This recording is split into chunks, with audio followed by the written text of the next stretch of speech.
राऊतसाहेब, आशा भोसले यांचं काल निधन झालं. उद्धव ठाकरेंनी आपली आदरांजली व्यक्त केली आहे. आज त्यांच्यावर शासकीय इतमामात संध्याकाळी अंत्यसंस्कार. नाही, आशा भोसले, लता मंगेशकर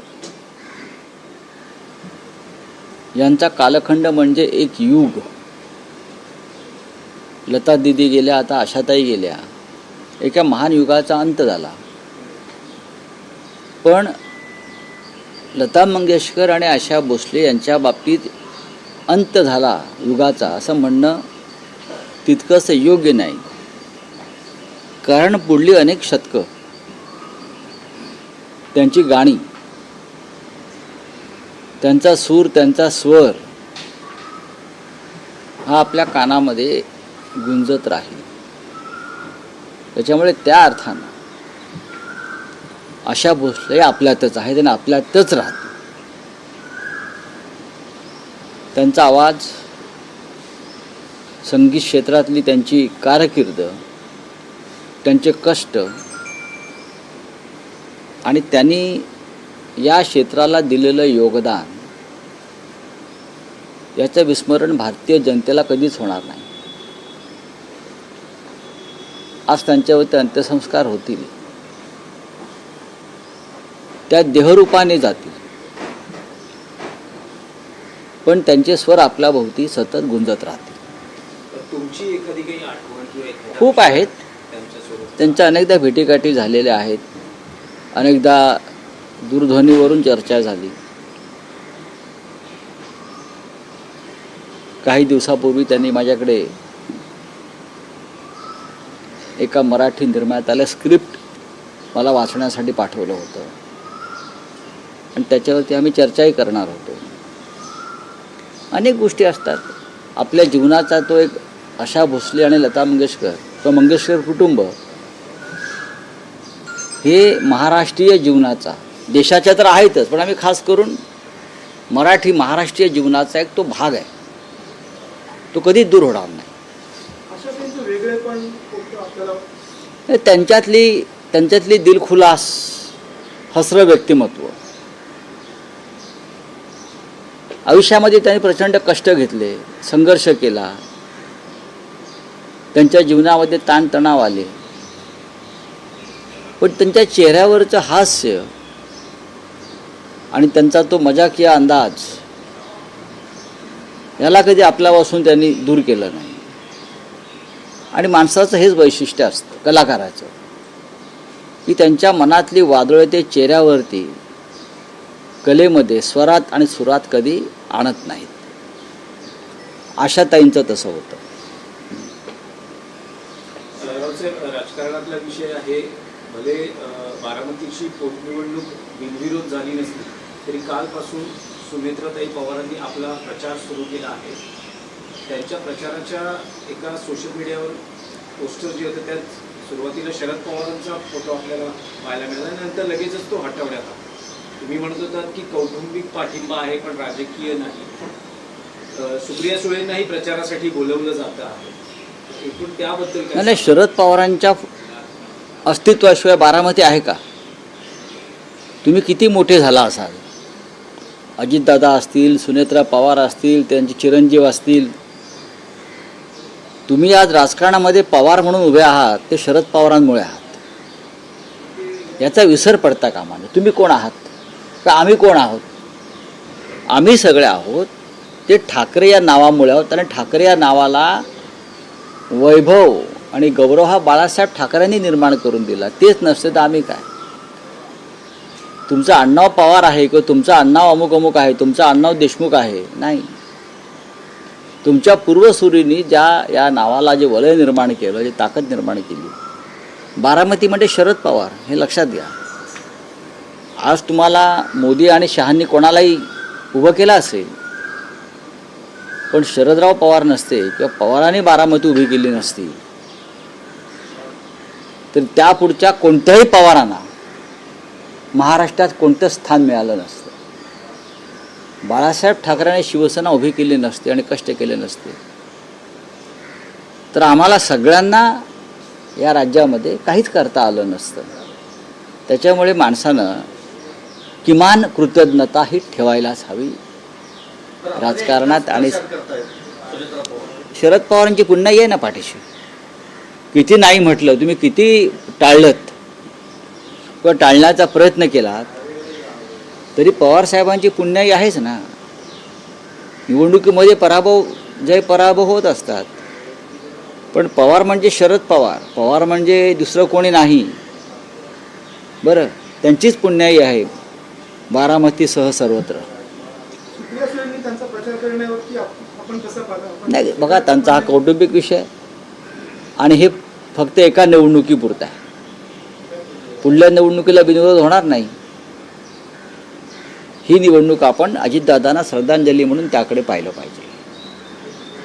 अजितदादांचं सीएम पदाचं स्वप्न सुनेत्राताई पूर्ण करणार असं अभिजित तटकरे म्हणतात. त्यासोबतच भुजबळ म्हणतात की आता फक्त एकच स्टेप राहिली आहे सीएम पदात. चांगली गोष्ट आहे. अजितदादांना मुख्यमंत्री होता आलं नाही. सुनेत्राताई पवारांना जर भारतीय जनता पक्ष मुख्यमंत्री करणार असतील तर ते भारतीय जनता पक्षाच्या मनाचा मोठेपणा आहे. देवेंद्रजी बहुतेक त्यांचा वारसदार म्हणून दिल्लीत जाण्याआधी एकनाथ शिंदेपेक्षा सुनेत्रा पवारांची निवड करतात की काय असं यांच्या बोलण्यातून मला जाणवत आहे. आणखी एक विषय होता की पंतप्रधान नरेंद्र मोदी यांनी महिलांसंदर्भात एक जी संकल्पना मांडली आहे त्याला तुमच्या पक्षाच्या माजी खासदार प्रियांका चतुर्वेदी यांनी मिस कॉल देऊन पाठिंबा दिलेला आहे. भाजप नेत्या महाराष्ट्रातल्या त्यांच्या आमदार चित्रा वाघ यांनी पुष्पगुच्छ देऊन त्यांचं अभिनंदन. माझ्याकडे माहिती माझ्याकडे त्या संदर्भात काहीच माहिती नाही आहे. नंबर एक, आमच्या पक्षाची ध्येय धोरणं जी आहेत राष्ट्रीय स्तरावरची सुद्धा हे माननीय उद्धव ठाकरे यांच्या नेतृत्वाखाली आम्ही ठरवतो आणि या संदर्भात उद्धवशी चर्चा होते आणि नक्कीच ते आम्हाला मार्गदर्शन करतील. आणखी एक विषय होता की लोकसभेमध्ये किंवा संसदेत येत्या काळात मतदारसंघ पुनर्रचनांसंदर्भात काही महत्त्वाचे निर्णय होण्याची एक शक्यता आहे किंवा तशी सूत्र हलतात. खरं तर या पुनर्रचनेसंदर्भात 2024ला काँग्रेसने धोरण घेतलं होतं की त्याच निवडणुकीत हे करा, पण जनगणना आणि एकूण अनेक जातीनिहाय जनगणना अनेक विषय पुढे आहेत. पण आता भाजप आग्रही आहे की या निवडणुकीच्या आधी हे पुनर्रचना या संदर्भात आम्ही या संदर्भात 15 तारखेला विरोधी पक्षांची एक बैठक दिल्लीमध्ये आहे. त्या बैठकीत आम्ही सगळे त्याच्यावर चर्चा करू. त्याआधी आम्ही शिवसेना पक्षप्रमुखांशी चर्चा करू. भारतीय जनता पक्षाचं प्रत्येक पाऊल हे त्यांच्या व्यक्तिगत स्वार्थाचं असतं. राजकीय दृष्ट्या ते प्रगल्भ नसतं किंवा देशाच्या फायद्याचं नसतं किंवा लोकशाहीच्या फायद्याचं नसतं. आमचा फायदा फक्त कुठे आहे ते पाहून त्यांची धोरणं ठरत असतात. आमचं तसं नाही. वन नेशन वन इलेक्शन किंवा डिलिमिटेशनच्या बाबतीत काय तुमच्या पक्षाचा स्टँड काय असणार? 2024ला तर त्या संदर्भात अजून JPC चा निर्णय आलेला नाही. त्या कमिटीवरती आमच्या पक्षाचे अनिल देसाई आहेत आणि ते उत्तम प्रकारे काम करत आहेत. लक्षात घ्या, JPC नेमली आहे, त्या सगळ्या पक्षाचे लोक आहेत, चर्चा होते आहे. हा सर्वानुमते नाही आहे. हा फक्त मोदींच्या मनात लहर आली आणि त्यांनी कहर केला असं होणार नाही. पण Raosaheb, one nation one election एक वेगळा विषय आणि मतदारसंघांची पुनर्रचना एक वेगळा विषय. मतदारसंघाची पुनर्रचना ज्या पद्धतीनं करण्याचं भारतीय जनता पक्षाच्या मनात आहे ते लोकशाहीसाठी अत्यंत धोकादायक आहे. त्यांना अशा प्रकारे मतदारसंघ फोडायचे आहेत की विरोधी पक्षाचे आमदार किंवा खासदार निवडूनच येऊ नयेत. लक्षात घ्या मी काय म्हणतो आहे. आणि निवडणूक आयोग जो आहे सध्या त्यांच्या ताटाखालचं मांजर झालेला, त्याच्या मदतीनं भारतीय जनता पक्ष अंधाधुंद पद्धतीनं मतदारसंघ तोडणार फोडणार. विरोधी पक्ष राहताच कामा नये या देशामध्ये किंवा आम्ही सांगू तेच राहतील या पद्धतीनं त्यांची मतदारसंघाची रचना करण्याचं त्यांचे डॉक्युमेंट्स तयार झालेलं आहे. आम्ही ते होऊ देणार नाही. जनगणनेआधी होणाऱ्या या मतदारसंघ पुनर्रचनेला शिवसेना उद्धव बाळासाहेब ठाकरे पक्षाचा पूर्ण विरोध असेल. बघा, पूर्ण विरोध हा तुमचा शब्द आहे. या संदर्भात सर्वपक्षीय चर्चा झाल्या पाहिजेत, सर्वपक्षीय समिती नेमली पाहिजे. भारतीय जनता पक्षाचे किंवा त्यांची जी पोरं जी पिल्लं आहेत इतर मित्रपक्ष, फक्त त्यांच्या सोयीसाठी मतदारसंघ तुटले जाणार नाहीत, अजिबात नाहीत. मतदारसंघाची पुनर्रचना ही सर्व पक्षांच्या चर्चेनुसारच व्हायला पाहिजे.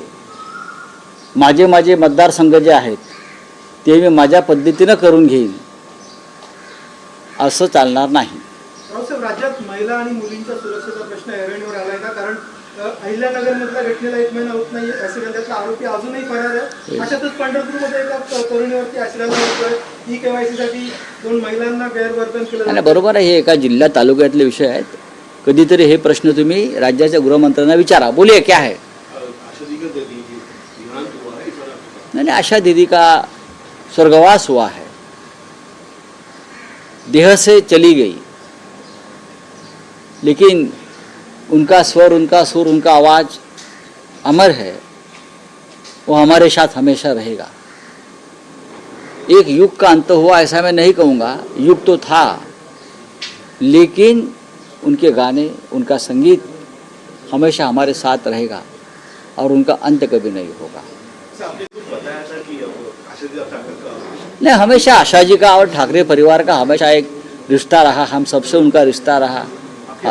हमेशा हमारी उनसे बातचीत होती रहती थी. उनको पढ़ने का बहुत शौक़ था, उनको राजनेताओं से बात करने का भी शौक़ था, तो हमेशा बातचीत होती रहती थी. डिविनेशन पे ये मोदी डिविनेशन पे जो है किस तरह की महिला की राजनीति की जा रही है, इसका क्या कहना है? देखिए, ये जो राजनीति चल रही है डिलिमिटेशन और महिला आरक्षण के बारे में, ये एक तरफा हो रहा है. मोदी जी को लगता है कि वही अकेला महिला आरक्षण के मसीहा है, ऐसा नहीं है. सबसे पहले महिला आरक्षण की नींव रखी महाराष्ट्र में शरद पवार साहब ने, आपको पता होगा. यहाँ महाराष्ट्र में महिला आरक्षण शुरू हो गया सबसे पहले राजनीति में. दूसरी बात है डिलिमिटेशन. अगर आपको लोकसभा या विधानसभा में जिस तरह से आपको विधानसभा और लोकसभा क्षेत्र आप तोड़ने जा रहे हो, आपको सबको विश्वास में लेना पड़ेगा. आप अगर उस तरह से पुनर्रचना करोगे कि विपक्ष का कोई चुनकर ना आए, तो यह लोकतंत्र के लिए और देश के लिए सबसे बड़ा घातक भयंकर स्टेप होगा. इस बारे में कोई है कि रणनीति है? नहीं, हमारी कल मीटिंग है 15 तारीख को खड़गे जी के नेतृत्व में, मल्लिकार्जुन खड़गे जी के नेतृत्व में, जहां राहुल जी भी उपस्थित रहेंगे. सभी पार्टियों